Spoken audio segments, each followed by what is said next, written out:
चलिए इस वीडियो में हम देख लेते हैं नीट 2025 के लिए जो Lucas academy full test start हुआ है उसमें एनटीएस 2 में फुल टेस्ट एनटीएस 2 में कुछ क्वेश्चन जो अच्छे क्वेश्चन हैं जो प्रीवियस ईयर में आ चुके हैं और जो 2025 में एक्सपेक्टेड क्वेश्चन हैं उसके और थोड़ा जो क्वेश्चन जो टफ क्वेश्चन था उसके 25 क्वेश्चन में 90 क्वेश्चन से निकाला हूँ, उसका थोड़ा सोल्यूशन हम देख लेते हैं। ऐसे ही हर एक टेस्ट के बाद आपको बेस 25 जो क्वेश्चन है उसका सोल्यूशन आपको मिलता रहेगा आगे। तो एक एक करके देख लेते हैं और जल्दी जल्दी खत्म करते हैं। How many of the following statement are incorrect, ये बहुत एक अच्छा सा क्वेश्चन था, मैंने देखा है बहुत लोगों ने गलत भी किया है इसको। अब और बहुत लोग करते क्या है, जो इनकरेक्ट लास्ट में जो देखते हैं कि इनकरेक्ट लिखा है वो बस इनकरेक्ट ढूंढते रहते हैं, लेकिन उसके पहले जो नॉट लिखा है ना वो देखते नहीं बहुत लोग। तो भाई हर एक टाइम पूरे स्टेटमेंट पढ़ने के बाद जब करेक्ट इनकरेक्ट नॉट करेक्ट ऐसे कुछ रहा होगा ना, उसके बाद क्वेश्चन के साथ तुम लिख लो नॉट इनकरेक्ट मतलब क्या पूछा है, मतलब करेक्ट तुम पेन से लिख लो खुद से क्वेश्चन पेपर के ऊपर कि हमें करेक्ट पूछा है कि करेक्ट कौन सा है वो निकलना है हमें। तो भाई करेक्ट इधर, तो फिर धीरे धीरे क्वेश्चन स्टेटमेंट तुम पढ़ना स्टार्ट करो।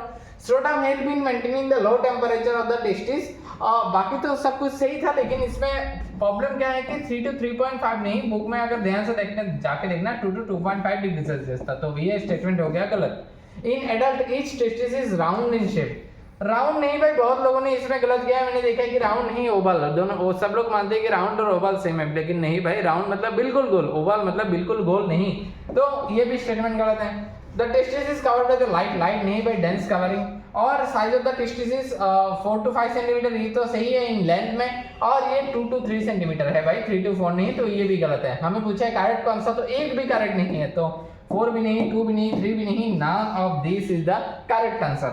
उसके बाद अगले क्वेश्चन की तरफ चलते हैं।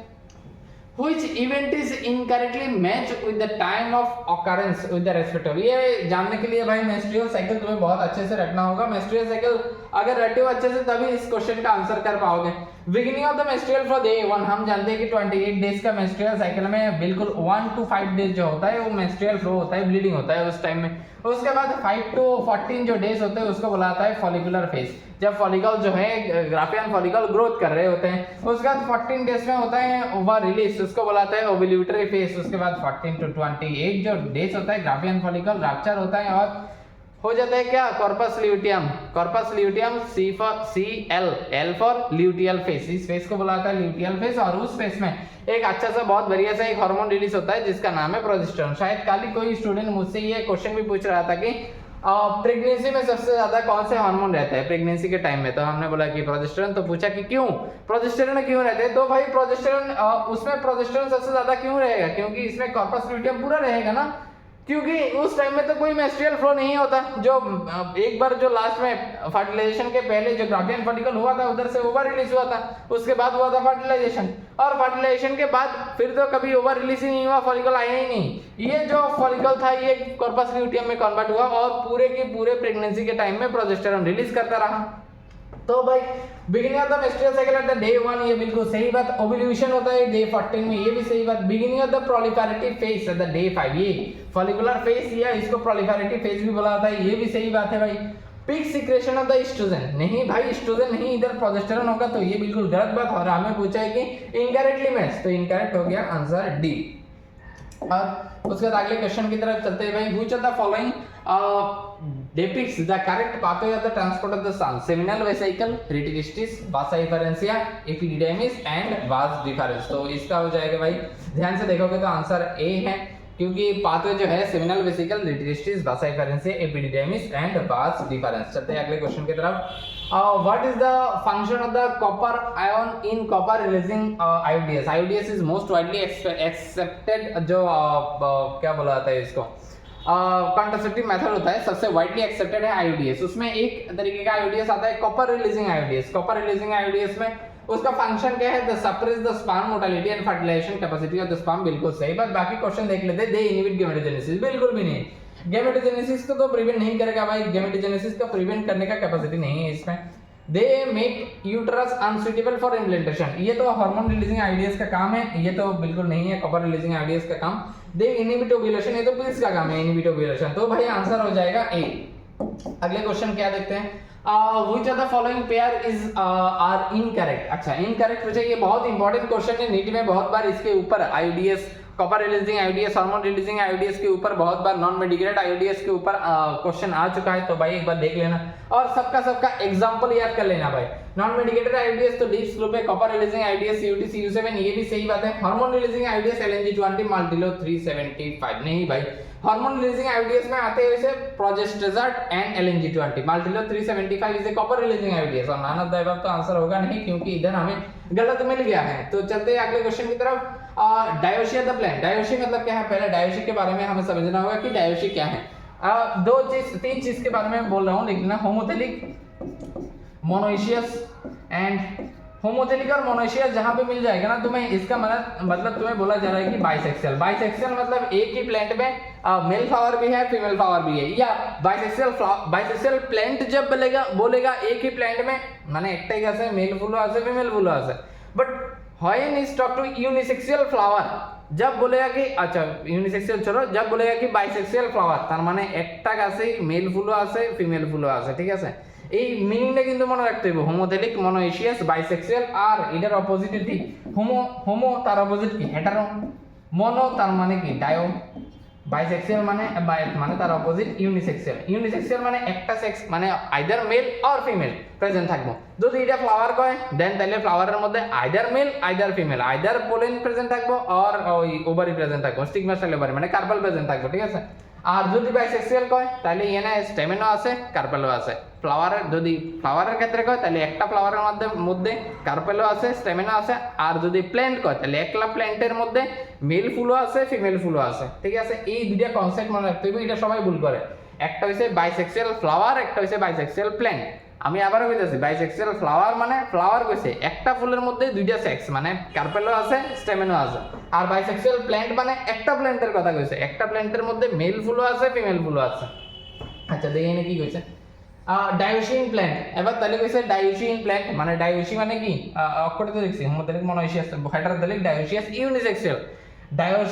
ডায়োশি মানে আইদার মেল और আইদার ফিমেল প্ল্যান্টের মধ্যে। আচ্ছা, অটোগেমি বাট নট জেটেনোগেমি, হ্যাঁ এটা। আর এখানে জেনোগেমি হইব, ঠিক আছে। জেনোগেমি তো একটা ফ্লাওয়ার থেকে আরেকটা ফ্লাওয়ারে, হ্যাঁ। আর অটোগেমি হইছে সেম ফ্লাওয়ারের মধ্যে, আর জেটেনোগেমি হইছে সেম প্ল্যান্টের একটা ফুলের থেকে আরেকটা ফুলে।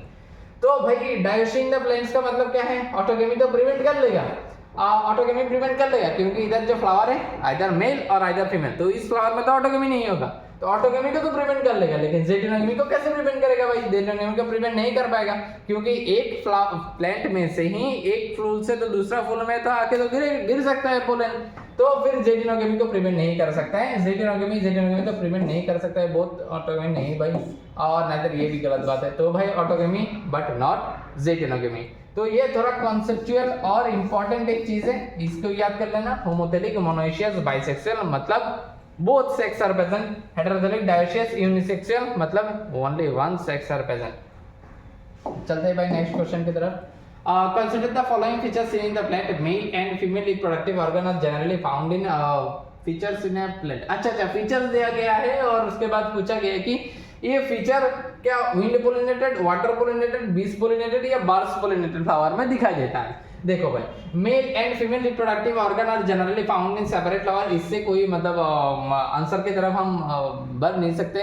तो अगले स्टेटमेंट की तरफ जाते हैं। The female the male flowers having a number of long filament terminating in the exposed stamen. हाँ, इससे हम बोल सकते हैं कि ये तो फीचर है विंड पोलिनेटेड फ्लावर का।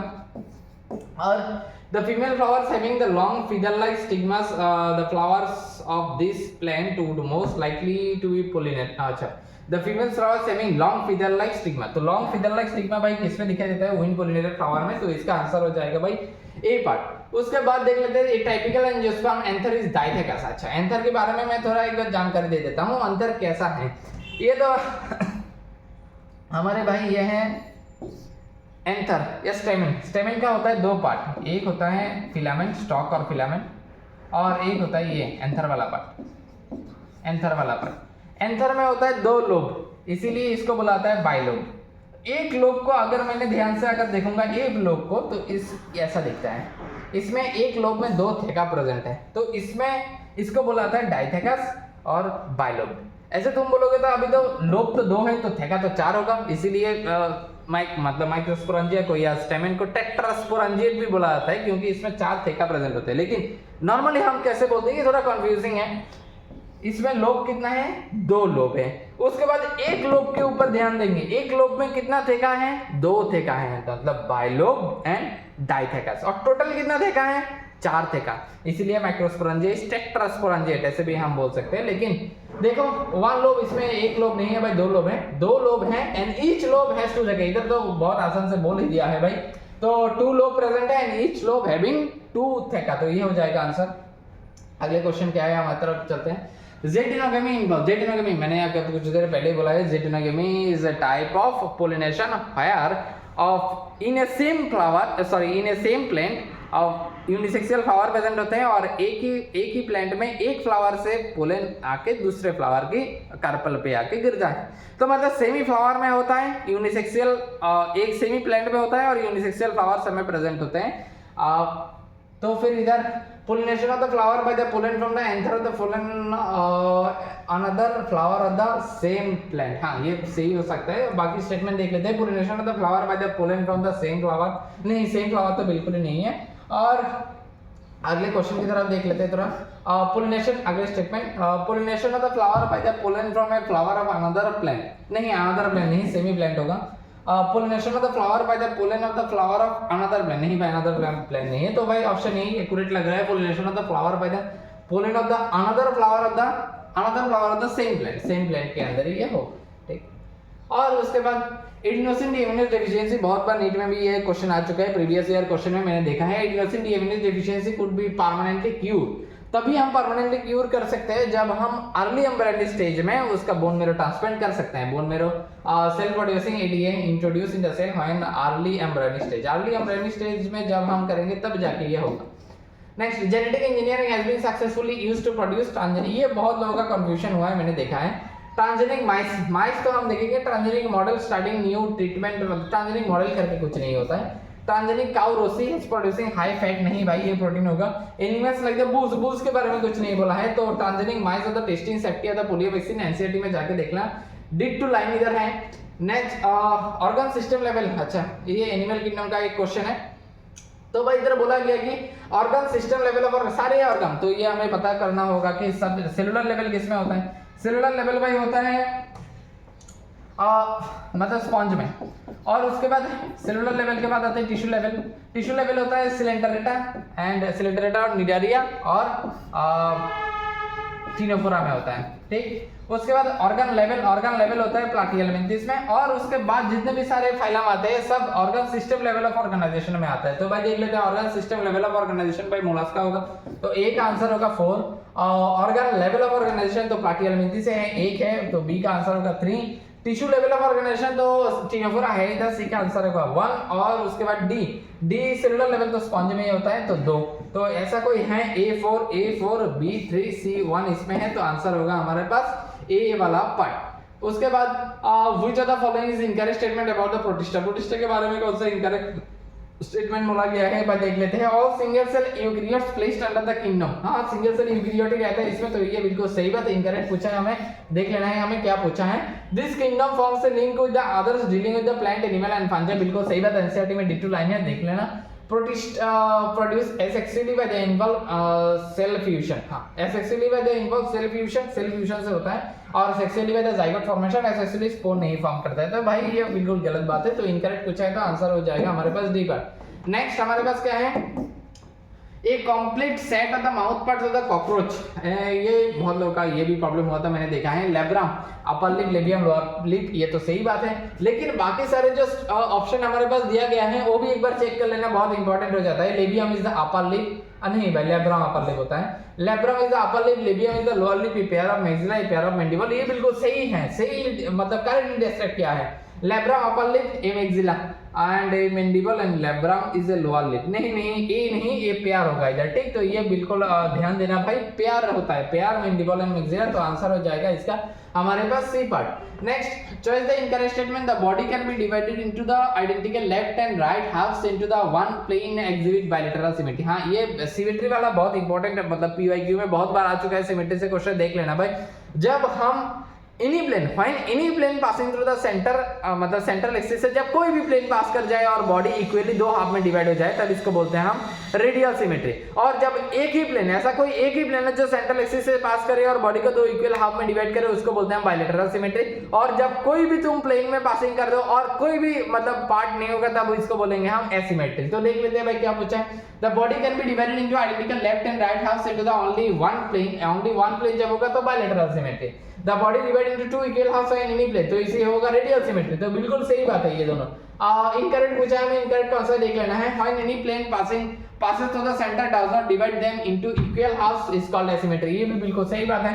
Adult Echinodermata exhibit bilateral symmetry, ये बिल्कुल गलत बात है भाई, क्योंकि इकेनोडर्माटा में ही एक एक्सेप्शन है, वो याद रखना है। माने আমি ক্লাসে যখন তাররে করে মানে আমার স্টুডেন্টরা যখন ক্লাসে করাছি তখন আমি কইয়া দিছি এটা এমনি মনে রাখবা যে বুড়া বয়সে অনেকের বিমরতি ধরে, সেম ইকেনোডার্মাটার সেম হইছে বুড়া বয়সে বিমরতি ধরছে, মানে বুড়া বয়সে বাচ্চা বাচ্চা টাইপের জিনিস করতে, মানে ইডিয়ারিতে কয় বুড়া বয়সে বিমরতি ধরে, মানে বাচ্চা বাচ্চা টাইপের জিনিস করে। তো বাচ্চারা করতে রেডিয়াল সিমেট্রি আর বুড়ারা করতে হইছে মানে বাইলেটারাল সিমেট্রি, ঠিক। কিন্তু ইকেনোডার্মাটার মধ্যে যে কি হয়, ইকেনোডার্মাটার ওই বুড়া বয়সে বিমৃতি ধরে, মানে বুড়া বয়সে বাচ্চা বাচ্চারার মতো হারকাত করে। তো বুড়া বয়সে মানে অ্যাডাল্টে বাচ্চা বাচ্চারার হারকাত মানে রেডিয়াল সিমেট্রি। রেডিয়াল সিমেট্রি তো বাচ্চারা করে না, বাচ্চা মানে ওই ফাইলাম সিলেন্ডার এটা নিডারিয়া টারা করে রেডিয়াল সিমেট্রি। বাট একটু বড় হইয়া যাবে তখন তুমি একটু অ্যাডভান্স হবে, তখন তো বয়স করার মতো কথাবার্তা করবে, মানে অ্যাটলিস্ট তো বয়স করার মতো কথাবার্তা মানে বাইলেটারাল সিমেট্রি। तो एडल्ट इकेनोडर्माटा एग्जिबिट बाइलेटरल सिमेट्री, ये बिल्कुल गलत बात है। इधर बुरा बयसे भीमरती है, adult echinodermata radial symmetry show करे, ठीक। तो ये इनकरेक्ट। Next oxytocin and vasopressin showed in lady cell, बिल्कुल भाई आसान सा क्वेश्चन। तो posterior lobe of the pituitary से रिलीज होता है। देन नेक्स्ट ये ग्राफ याद रखना भाई, ग्राफ से बहुत बार क्वेश्चन आ चुका है। ये ग्राफ जो होता है बेल शेप कार्व होता है, तो इसका आंसर भी हो जाएगा सी पर पीएच, टेम्परेचर के साथ भी सेम। एसिडिक, जब भी तुम्हें एसिड दिखेगा एसिड ढूंढना कि कहाँ पे एसिड है, तो एसिड टू एसिड ए का होगा 3। देन बेसिक को ऐसे याद रखना, बेल तो समझते हो सब लोग, B for basic, H for histidine, A for alanine, L for lysine. तो देखो भाई बेसिक कहाँ है, बी का होगा 2, ए का 3, बी का 2, आंसर तो ऐसे ही हमें मिल गया। और फिर भी देख लेते हैं न्यूट्रल, ये न्यूट्रल होगा, न्यूट्रल है भाई मतलब वेलाइन इधर प्रेजेंट है न्यूट्रल, और एरोमेटिक ट्रिप्टोफैन, टायरोसिन एंड फिनाइलएलानाइन। तो डी का होगा 4, सी का होगा 1, तो आंसर हो जाएगा हमारे पास A part. Next cellular the Chlorophyceae, inner layer of cellulose and outer layer of the pectose is the correct answer. NCERT में जाके देखना, क्लोरोफाइसी में inner layer of cellulose and outer layer of pectose is the correct answer. Then उसके बाद which are the following false about the columnar epithelium, हां false कुछ है columnar epithelium के बारे में। It's made of tall and slender cell, ये बिल्कुल सही बात है। डायग्राम में देख के देखना, टॉल और slender cell is present in columnar. Free surface में है माइक्रोविली, इसके फ्री सरफेस में माइक्रोविली भी रहता है। They are found in the stomach, intestine, the help in the secretion and absorption, ये भी बिल्कुल सही बात है। They have apical nuclei, apical नहीं भाई डायग्राम में भी देख ला और एनसीईआरटी के लाइन में भी है भाई, बेसल न्यूक्लिया इसमें प्रेजेंट है। तो इस पे पूछा गया है कि हमें फॉलोइंग फॉल्स पूछा है, तो फॉल्स एक ही हमारे पास प्रेजेंट है, तो आंसर हो जाएगा हमारे पास D part. Next monocyte seed, ये तो देख के हम करेक्ट मतलब टिक कर सकते हैं कि प्रोटीनिशियस लेयर एक ही प्रेजेंट होता है जो होता है एल्यूरोन लेयर, और बाकी कुछ नहीं। Next cousins confirm that the release of the volatile substance of the ripened orange, দেখো ফল ফাঁকাইবার লাগা তো এটা বাজারে ইউজ করে, ঠিক আছে। অনেক ফল আছে যেটা ফাঁকানোর লাগা অনেক গ্যাস ইউজ করে, সেই গ্যাসটির মধ্যে একটা গ্যাস হচ্ছে ইথিলিন, ঠিক আছে। ভোলাটাইল সাবস্টেন্স ইথিলিনের কথাই কইছে। extent of ripening already ripened, আর যেটি ফাঁকা গেছে এটা থরি আবার ফাঁকাইবো, যেটি কাঁচা আছে এটা ফাঁকাইবো। তো extent of ripening of unripened banana, ঠিক আছে। तो ये हो जाएगा हमारे पास correct answer।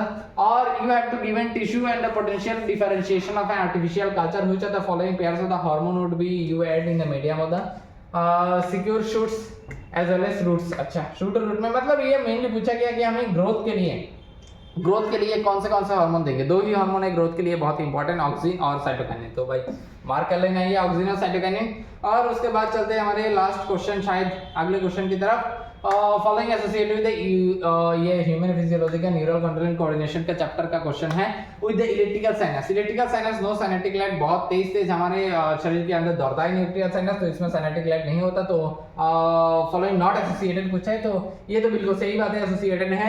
Very common in the synapse, नहीं भाई very common in our system is chemical synapse, chemical synapse very common होता है। तो ये हो जाएगा हमारे पास answer. Pre synaptic membrane and post synaptic membranes are close association. Yes, उसमें कोई मतलब साइनेटिक क्लैप नहीं होता कि इधर जाकर न्यूरोट्रांसमीटर रिलीज हो, तो ये भी बिल्कुल सही बात है। Electrical current flows directly from the one neuron to the other neuron of the synapse, तो ये भी बिल्कुल सही बात है। तो गलत पूछा तो गलत है हमारे पास बी पार्ट। तो ये हो जाएगा बेस्ड हमारे पास जो 25 क्वेश्चन था इसका सॉल्यूशन। ऐसे भी आगे जितने भी सारे टेस्ट है उसका सॉल्यूशन आपको मिलता रहेगा।